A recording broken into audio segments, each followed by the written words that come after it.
ಸ್ನೇಹಿತರೆ, ಮತ್ತೊಮ್ಮೆ ಹೃದಯಕ್ಕೆ ಒಂದು ಮಾತು ಕಾರ್ಯಕ್ರಮಕ್ಕೆ ಸ್ವಾಗತ. ಇಂದು ನಾವು ನೋಡಲಿರ್ತಕ್ಕಂಥ ದೇವರ ವಾಕ್ಯವು ಆದಿಕಾಂಡ 1ನೇ ಅಧ್ಯಾಯ 25ನೇ ವಚನ. ಹೀಗೆ ದೇವರು ಭೂಜೀವಿಗಳನ್ನು ತಮ್ಮ ತಮ್ಮ ಪ್ರಕಾರ, ಪಶುಗಳನ್ನು ತಮ್ಮ ತಮ್ಮ ಪ್ರಕಾರ, ಭೂಮಿಯ ಮೇಲೆ ಸರಿದಾಡುವ ಎಲ್ಲಾ ಸರೀಸೃಪಗಳನ್ನು ತಮ್ಮ ತಮ್ಮ ಪ್ರಕಾರ ಉಂಟು ಮಾಡಿದನು. ದೇವರು ಅದನ್ನು ಒಳ್ಳೆಯದೆಂದು ನೋಡಿದನು.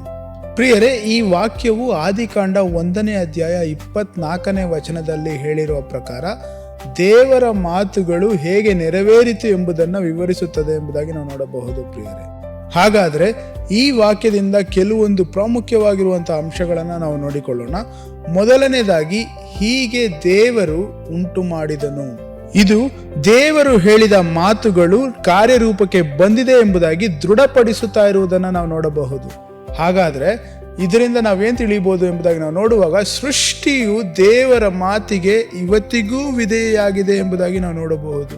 ಅಲ್ಲದೆ ದೇವರ ಆದೇಶ ಎಂದಿಗೂ ವಿಫಲವಾಗುವುದಿಲ್ಲ ಎನ್ನುವಂಥದ್ದು ನಾವು ಕಲಿಯಬಹುದು. ಪ್ರಿಯರೇ, ಹಾಗಾಗಿ ದೇವರು ಹೇಳಿದ್ದನ್ನ ಕರ್ತನು ನೆರವೇರಿಸುತ್ತಾನೆ ಎಂಬುದನ್ನ ನಾವು ಮರೆಯಬಾರದು. ಪ್ರಿಯರೇ, ಮತ್ತು ಎರಡನೇದಾಗಿ ನಾವು ನೋಡುವಾಗ ತಮ್ಮ ತಮ್ಮ ಪ್ರಕಾರ, ಈ ಮಾತು ಮತ್ತೆ ಮತ್ತೆ ಬರುತ್ತಾ ಇರುವುದರಿಂದ ಇದು ಅಚಾನಕ್ಕಾಗಿ ಬಂದಿರುವಂಥದ್ದಲ್ಲ, ಹೊರತು ಬರಹಗಾರನು ಬೇಕೆಂತಲೇ ಇಂಟೆನ್ಷನಲಿ ಇದನ್ನ ಬರೆದಿರುವಂಥದ್ದನ್ನು ನಾವು ನೋಡಬಹುದು. ಹಾಗಾದರೆ ಈ ಮಾತು ಏನನ್ನ ಸೂಚಿಸುತ್ತದೆ ಎಂಬುದಾಗಿ ನಾವು ನೋಡುವಾಗ, ಪ್ರತಿ ಒಂದು ಜೀವಕ್ಕೂ ತನ್ನದೇ ಆದಂತ ಪ್ರಭೇದ ಇದೆ ಎಂಬುದಾಗಿ ಈ ಮಾತು ಹೇಳುವಂಥದ್ದಾಗಿದೆ. ಅದಲ್ಲದೆ ಈ ಕರ್ತನು ಮಾಡಿರುವಂತಹ ಸೃಷ್ಟಿ ಗಡಿಗಳನ್ನ ಮೀರುವುದಿಲ್ಲ ಎಂಬುದಾಗಿ ಸ್ಪಷ್ಟಪಡಿಸುತ್ತಾ ಇದೆ. ಪ್ರಿಯರೇ, ದೇವರು ಹಾಕಿದ ಕ್ರಮದೊಳಗೆ ಕರ್ತನು ಕೊಟ್ಟಂತ ಜೀವ ಇದೆ ಎಂಬುದಾಗಿ ನಾವು ನೋಡಬಹುದು. ಪ್ರಿಯರೇ, ಪಶುಗಳು, ಭೂಜೀವಿಗಳು, ಸರೀಸೃಪಗಳು ಪ್ರತಿಯೊಂದಕ್ಕೂ ತನ್ನದೇ ಆದಂತ ಸ್ವಭಾವ ಮತ್ತು ಗಡಿ ಇದೆ ಎಂಬುದಾಗಿ ಈ ವಾಕ್ಯ ನಮಗೆ ಸ್ಪಷ್ಟಪಡಿಸುತ್ತಾ ಇದೆ. ಪ್ರಿಯರೇ, ಮತ್ತು ಮೂರನೇದಾಗಿ ನಾವು ನೋಡುವಾಗ ಜೀವಗಳ ಸಂಪೂರ್ಣತೆ. ಈ ವಾಕ್ಯದಲ್ಲಿ ಭೂಮಿಯ ಮೇಲಿನ ಎಲ್ಲಾ ಪ್ರಮುಖ ಜೀವಿಗಳನ್ನು ಉಲ್ಲೇಖಿಸಲಾಗಿದೆ. ಪ್ರಿಯರೇ, ಅಂದ್ರೆ ಅರ್ಥ, ದೇವರು ಭೂಮಿಯನ್ನ ಅಪೂರ್ಣವಾಗಿ ಬಿಡಲಿಲ್ಲ, ಹೊರತು ಜೀವಕ್ಕೆ ಬೇಕಾದ ಎಲ್ಲಾ ವಿಧದ ಸೃಷ್ಟಿಯನ್ನು ಮಾಡಿದರು ಎಂಬುದಾಗಿ ನಾವು ನೋಡಬಹುದು. ಅಂದರೆ ದೇವರು ಮಾಡಿರುವಂತಹ ಈ ಸೃಷ್ಟಿ ಸಂಪೂರ್ಣವಾಗಿರುವಂತಹ ಸೃಷ್ಟಿ ಎಂಬುದಾಗಿ ನಾವು ನೋಡಬಹುದು. ಮತ್ತು ನಾಲ್ಕನೇದಾಗಿ ನಾವು ನೋಡುವಾಗ, ದೇವರು ಅದನ್ನು ಒಳ್ಳೆಯದೆಂದು ನೋಡಿದರು.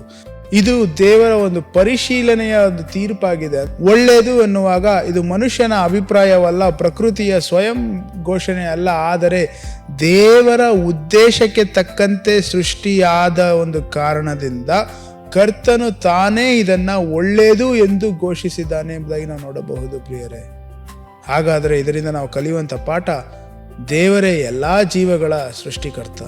ಸೃಷ್ಟಿಯಲ್ಲಿ ಕ್ರಮ ಮತ್ತು ಸ್ಥಿರತೆ ಕರ್ತನ ಒಂದು ಆಲೋಚನೆ ಆಗಿದೆ, ಕರ್ತನ ಒಂದು ಯೋಜನೆ ಆಗಿದೆ.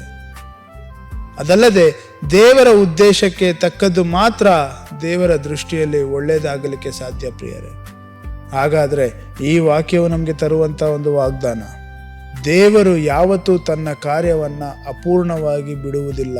ಹಾಗಾದರೆ ನಿಮ್ಮ ಜೀವನದಲ್ಲೂ ನನ್ನ ಜೀವನದಲ್ಲೂ ಕರ್ತನು ಆರಂಭಿಸಿದಂಥ ಕಾರ್ಯವನ್ನ ತನ್ನ ಸಮಯದಲ್ಲಿ ಪೂರ್ಣಗೊಳಿಸುತ್ತಾರೆ ಎಂಬುದನ್ನು ನಾವು ನಂಬಬೇಕು. ಪ್ರಿಯರೇ, ಹಾಗಾದರೆ ನಾವು ಕೈಗೊಳ್ಳಬೇಕಾಗಿರುವಂತಹ ಆಜ್ಞೆ, ನಮ್ಮ ಜೀವನದಲ್ಲೂ ಕರ್ತನು ಆರಂಭಿಸಿದಂಥ ಕಾರ್ಯವನ್ನ ತನ್ನ ಸಮಯದಲ್ಲಿ ಪೂರ್ಣಗೊಳಿಸುತ್ತಾರೆ ಎಂಬುದಾಗಿ ನಾವು ನಂಬಿ ಕರ್ತನ ಕೈಗೆ ಒಪ್ಪಿಸಿಕೊಡುವಾಗ, ಕರ್ತನ ಉದ್ದೇಶಕ್ಕೆ ಒಪ್ಪಿಸಿಕೊಡುವಾಗ ದೇವರ ಕೈಯನ್ನ ನಾವು ಸದಾಕಾಲ ನಮ್ಮ ಜೀವನದಲ್ಲಿ ನಾವು ನೋಡಬಹುದು. ಪ್ರಿಯರೇ, ನಮ್ಮನ್ನು ನಡೆಸುತ್ತಾ ಇರುವಂಥದ್ದನ್ನು ನಾವು ನೋಡಬಹುದು. ಪ್ರಿಯರೇ, ಹಾಗಾದ್ರೆ ಇಂದು ನಾವು ನೆನಪಿಟ್ಟುಕೊಳ್ಳೋಣ, ದೇವರು ಉಂಟು ಮಾಡಿದ್ದನ್ನ ಪರಿಶೀಲಿಸಿ ಒಳ್ಳೆಯದು ಎಂದು ಹೇಳುವವರು ದೇವರೇ ಆಗಿದ್ದಾರೆ. ಮತ್ತೆ ನಾಳೆ ಭೇಟಿಯಾಗೋಣ. ದೇವರ ದೃಷ್ಟಿಯಲ್ಲಿ ನಮ್ಮ ಜೀವನವೂ ಸಹ ಒಳ್ಳೆಯದು ಎನಿಸಲ್ಪಡಲಿ. ಆಮೇನ್.